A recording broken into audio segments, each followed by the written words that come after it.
So Candace Owens is vindicated over her claims that Charlie Kirk planned to split with Israel. We get confirmations from Turning Point USA. We are living in the world that James Burnham warned us about, that when you have the volume and velocity of information, that there is going to be warfare at the level of what can anybody believe. When you have manufactured consent, meaning people really can control the narrative, there's only so many ways to convey something to the general public. Editors of newspapers, they get together, politicians get together, they essentially collude and they tell us this is the world. And it allowed us to move forward reasonably well, certainly here in the West. Because of that, the average person just marches forward with their day, feels like they understand everything. And given that that's gone away, I don't think we yet understand the ramifications of a world that simply cannot come to a consensus. Show the clip and then I'll walk people through like the beats. Charlie, and I never said he was going to, decided one day to become Catholic, it would have financial implications. So Charlie writes in this group chat, just lost another huge Jewish donor. Here's the whole text chain. Just lost another huge Jewish donor, $2 million a year because we won't cancel Tucker. I'm thinking of inviting Candace. Then the person replies to him, ugh.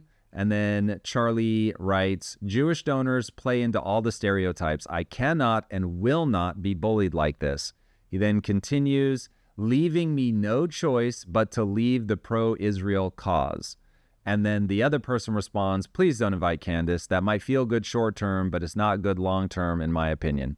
Okay, so obviously a very brief excerpt. She had gone to her audience and had said, hey, I have these texts. She originally did not show them. And actually, she may have shown them straight away, but nobody believed that they were real. Then lo and behold, let's play the next clip. The partner of Charlie Kirk comes on and says, yeah, that actually is real. So this is Andrew Calvet authenticating the text from Candace Owens. To address some of the things that have been going around on public, namely about a group text chain that has been made known and released by Candace Owens. And I just want to address it head on because, that was a screen grab that I had shared with people. So it is authentic. And I want to go into it because I actually am really excited that the truth is out there. There are other clips that I've seen on him talking about this. And when he says that he's excited that these have gotten out there, he said, look, we have been accused of not trying to find out what actually happened to Charlie. In reality, we've been cooperating with the investigation and we didn't want to spoil anything. But now that it's out and I'm not the one that put it out, great, let's talk about it. So that obviously, to your point earlier, brought a lot of credibility to Candace because people were dragging her on Twitter saying that she's just completely lost the plot from what she's doing with the Brigitte Macron stuff to this. She just like never found a conspiracy that she wouldn't endorse. And so for her to be the one that clearly in the world, people are like, oh, you've got something hot, you want to get it out. People are going to Candace. Now, I won't lie. She's starting to feel like Alex Jones feels to me. They do get like a lot of early stuff from people. People really do go, okay, when I've got that thing that's like too hot to handle, nobody's going to believe it, I'm going to go to one of those two people. But there is something, it does something to your reputation when you're always early on breaking conspiracy theories. So it'll be interesting to see how this plays out. If she gets vindicated on the Macron stuff, it's game over. She'll be goated. So I've said this before and I'll say it again. She is the commentary version of Michael Saylor. And it's like, if her bets all pay off, she is going to have all the credibility in the known universe. However, this is a very high-risk strategy. So this lent a lot of credibility for him to come out and say, okay, that's real. So Charlie really did say that. And I would say that is pretty bombshelly. I will be very curious to see how this plays out because it is true that humans in general, that governments specifically, they will for sure manipulate anybody in any way that they can. I don't think that's in any way, shape, or form unique to Israel, but Israel is in such a precarious PR position. If it ends up coming out that this is what they did. So as we're connecting those threads, Candace Owens has text that there was some dissent in Charlie Kirk's Turning Point USA camp. The president came and confirmed that Here is a video of her expressly saying that Charlie was fearing for his life days, weeks before he was actually murdered. 3 people told me off record. 2 people who have this in a written communication from Charlie. One who is a Turning Point USA donor, and I would say very much one of the white knights in this. The very day before Charlie Kirk died, he expressed that he thought he was going to be killed. He told these people, I think they're going to kill me. Okay? He did not express that to me. So I am telling you this based off the testimony of 3 people. And I am saying this because I hope that these people who I think are good will be inspired to come forward with that. So what she's intimating here is that I have been given even more information than I can tell you, that I have specifics. There are 3 people that have confirmed these specifics. It's my understanding, she said, one of them did so in writing. And I am saying, I'm not going to betray that. They told me off the record, and as a good, I need a new word for what. You can't call it journalism. That doesn't feel good. But it is something. Conspiracyism. It's a new era of something. She really is able to show people behind the scenes stuff that's turning out some of it to be valid. And so what I want to see is basically like, will the people actually come out? Because she's trying to use the like, listen, I'm not going to rat you out. So if you want to stay invisible, go for it.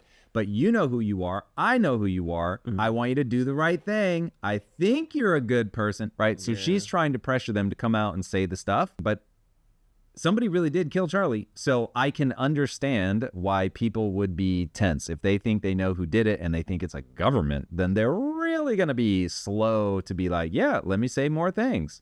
I went ahead this week and sent around a life insurance policy of sorts, a package rather, to people that I trust, a package filled with text messages, emails, private communications, videos, and private legal documents. So if anything happens to me, you guys will know exactly who it is that has been making my life a living hell over the past couple of years. People that are trying to bankrupt me, trying to bankrupt me and my family, that are threatening us to sue us. Everything that Kanye said was so real, okay? I'm now at that point where you look back and you go, man, Kanye was right. He was really saying something about what it takes to leave. If this all comes back and we're like, yo, Kanye was early, bro. He was early. Kanye did it again. Kanye's undefeated, yo. The wildest thing ever. And he would be intolerable. We wouldn't be able to tell him anything. Will ever. be, as in future? In the future? Ooh. You just gonna have the shade glasses on. Ain't gonna bring them back. Leave me alone. Let me say what I believe and you say what you believe. Fight fair. Why do you always have to make this threat to bankrupt people? She has a point there. It's like the process is the punishment. Like, there are people that have enough money that they can, whatever, it's cost a couple million to go in and fight this for the next 2 or 3 years, whatever, doesn't matter. And just bankrupt the other person. Yeah, they'll just literally make your life a nightmare. Do I fight this all the way knowing that I could still lose either legally or in the court of public opinion and now be the millions of dollars in debt and having lost? It's wild. And so people coming after someone like her, presumably, listen, we don't know who it is. So this could all be made up in her head, but that certainly is a real strategy. And many a very wealthy person, organization, government have run that kind of strategy before. Thing happens to me, they have my explicit permission to release it all, detonate it all, expose all of these people in politics and in the movement who behave like this behind the scenes. It's necessary. And I highly recommend every single person that is out there, that has a platform and is going through things and is scared, do the same. Send everything around to about 8 people that you trust. And I mean, I've arranged it. I sent it to journalists. Someone somewhere is like 8 people. I got to take out 8 people. Okay, got it. To Andrew Tate.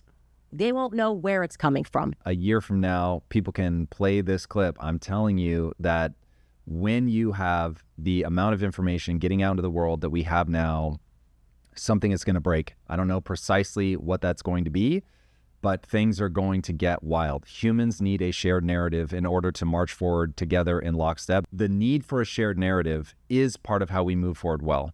And if we don't get a shared narrative, we will not be able to move forward well. And the bad news is I do in the piece state very explicitly what I think the shared narrative for America needs to be. I even use the word we need to indoctrinate our children, and I'll let people decide for themselves whether they think what I'm suggesting we all collectively decide we're going to indoctrinate kids with is good or bad. But I don't see another way. Like we really do. It can't be forced from the top down. It's got to rise up from the bottom up. And admittedly, when I was writing the things that I was writing, it's like I end the paragraph going, look, I know how cheesy that sounds, but it's like, if we don't do that, we're going to be in trouble. And I have almost no faith that as a collective, we'll be able to march forward with a shared narrative. I think shared narratives are born out of pain. And I think a country has to go through, I mean, this is China's rise. China first had to go through a century of humiliation, their words. And with that, they were able to galvanize people with a shared narrative. And now that they have a shared narrative and things are going well, it's like you can't stop them. Yeah. So we're wildly prosperous, but because we're declining, even though we're still ahead of basically everybody on planet Earth, that decline feels some kind of way. And we absolutely do not have a shared narrative.